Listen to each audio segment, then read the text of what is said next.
یکی از مهمترین اصل‌های پیشرفت درک شدن. اگر شما تو محیطی قرار بگیری که درک نشی، قطعا اون کارایی تو از دست میدی و انگیزه و شور و اشتیاقی که باید داشته باشی برای پیشرفتت از دست میدی و قطعا پیشرفتت دچار مشکل میشه.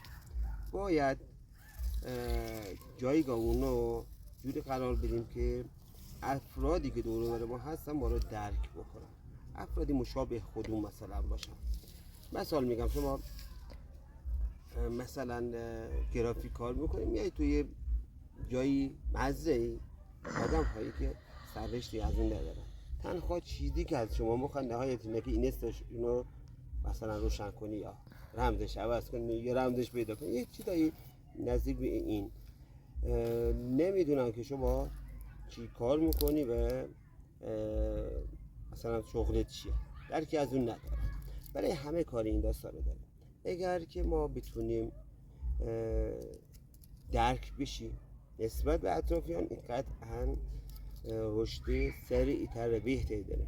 ولی اگر درک نشیم 100% پیشرفت ما دچار مشکل میشه.